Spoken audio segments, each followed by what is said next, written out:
आकाशवाणी रांची से प्रस्तुत है प्रादेशिक समाचार।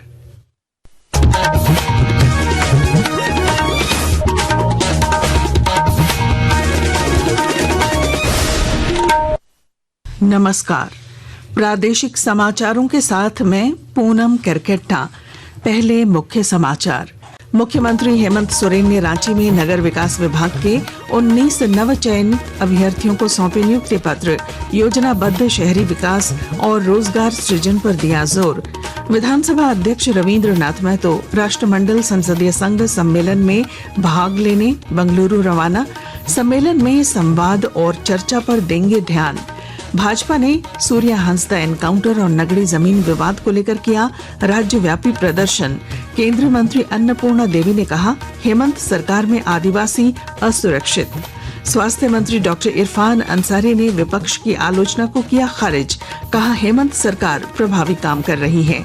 और दुमका में 15वीं इंडोर खेलकूद प्रतियोगिता का विधायक बसंत सोरेन ने किया उद्घाटन।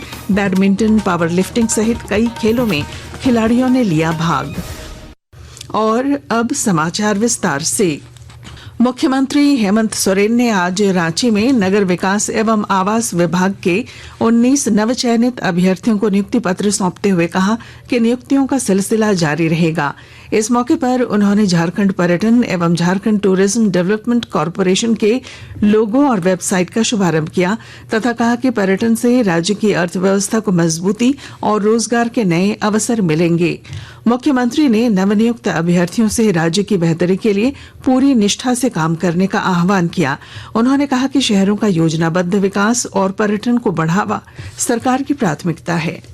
सरकार का लगातार प्रयास राज्य का सर्वांगीण विकास, हर वर्ग, हर समुदाय, गांव से लेकर शहर तक में रहने वाले लोगों के प्रति हमारी प्रतिबद्धता और इस राज्य को हर कोने से कैसे बेहतर और प्रसिद्ध किया जाए, इस पर निरंतर प्रयास जारी है। आज इस क्रम में नियुक्तियां भी हो रही हैं, कई दिशा में नए नए कदमें उठ रहे हैं।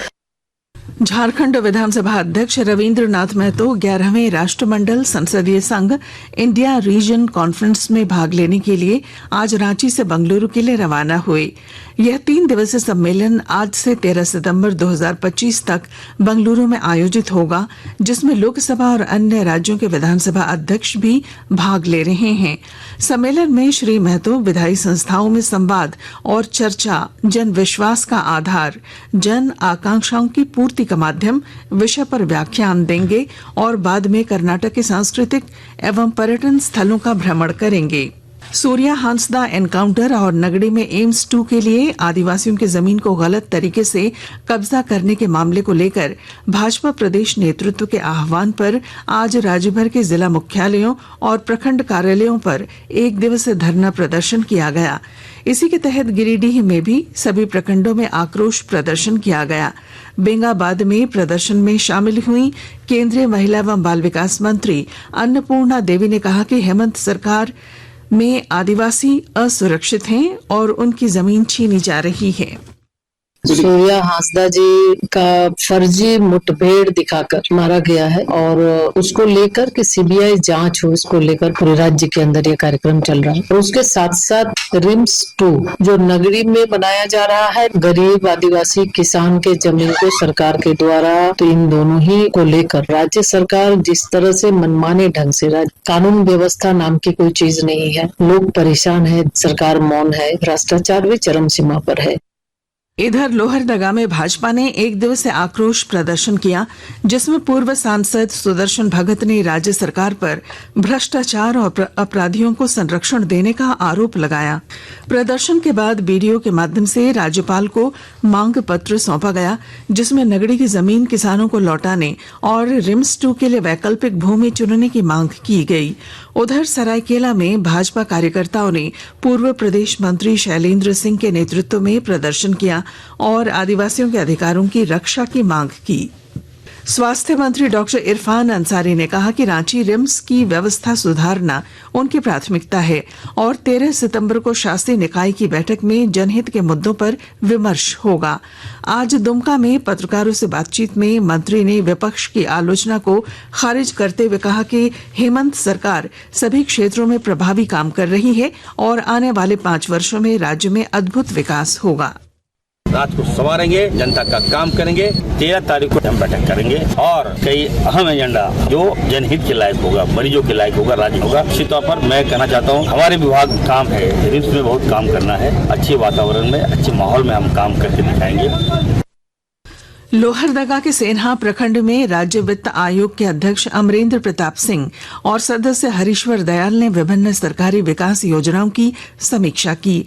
बैठक में महिला मंडलों की भूमिका, ग्राम सभाओं की पारदर्शिता और पशुधन, आवास तथा मनरेगा जैसी योजनाओं से गरीब परिवारों को हुए लाभ पर चर्चा हुई। आकाशवाणी के ताजा तरीन समाचारों के लिए आप हमारी वेबसाइट news.on.air.gov.in पर लॉग ऑन कर सकते हैं। ताजा समाचार X handle @AIR news alerts और Facebook page All India Radio news पर भी उपलब्ध हैं। आप प्रादेशिक समाचार एकांश के एक्स हैंडल @AIR news_रांची और Facebook page Akashvani news Ranchi, Instagram page तथा YouTube channel AIR news Ranchi पर भी हमारे बुलेटिन सुन सकते हैं। प्रादेशिक समाचार आप आकाशवाणी रांची से सुन रहे हैं।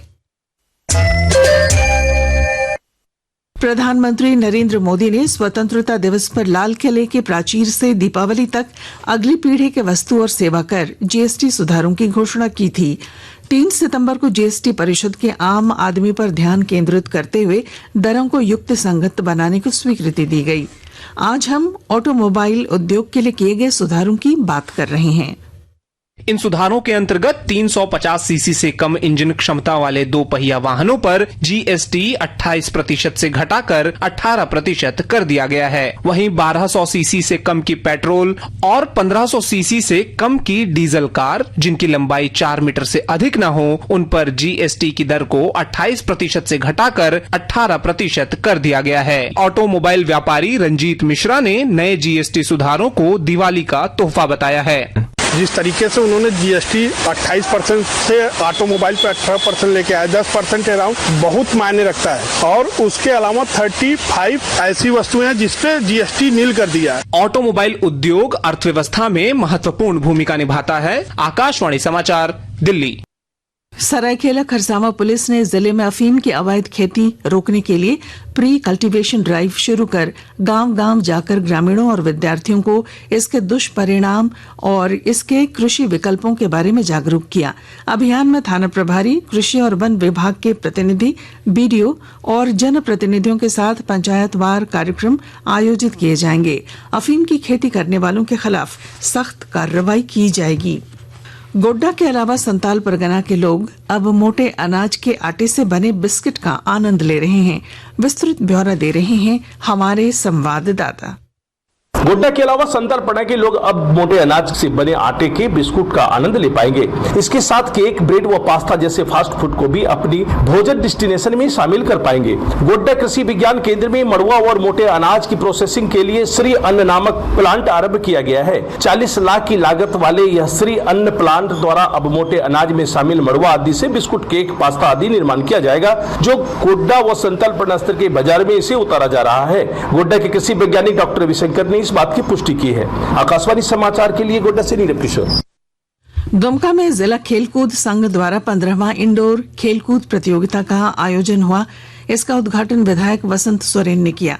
प्रतियोगिता में बैडमिंटन, पावर लिफ्टिंग, कैरम, शतरंज, वॉलीबॉल, कराटे और टेबल टेनिस सहित सैकड़ों खिलाड़ियों ने भाग लिया। मौके पर विधायक वसंत सोरेन ने कहा कि सरकार खेलों को बढ़ावा देने के लिए गंभीर है। और अब अंत में मुख्य समाचार। मुख्यमंत्री हेमंत सोरेन ने रांची में नगर विकास विभाग के 19 नव चयनित अभ्यर्थियों को सौंपे नियुक्ति पत्र। योजनाबद्ध शहरी विकास और रोजगार सृजन पर दिया जोर। विधानसभा अध्यक्ष रविंद्र नाथ महतो राष्ट्रमंडल संसदीय संघ सम्मेलन में भाग लेने बंगलुरु रवाना। सम्मेलन में संवाद और चर्चा पर देंगे ध्यान। भाजपा ने सूर्या हांसदा एनकाउंटर और नगड़ी जमीन विवाद को लेकर किया राज्यव्यापी प्रदर्शन। केंद्रीय मंत्री अन्नपूर्णा देवी ने कहा, हेमंत सरकार में आदिवासी असुरक्षित। स्वास्थ्य मंत्री डॉक्टर इरफान अंसारी ने विपक्ष की आलोचना को किया खारिज। कहा, हेमंत सरकार प्रभावी काम कर रही है। और दुमका में 15वीं इंडोर खेलकूद प्रतियोगिता का विधायक बसंत सोरेन ने किया उद्घाटन। बैडमिंटन, पावर लिफ्टिंग सहित कई खेलों में खिलाड़ियों ने लिया भाग। और इसके साथ ही आकाशवाणी रांची से प्रादेशिक समाचार का ये बुलेटिन समाप्त हुआ।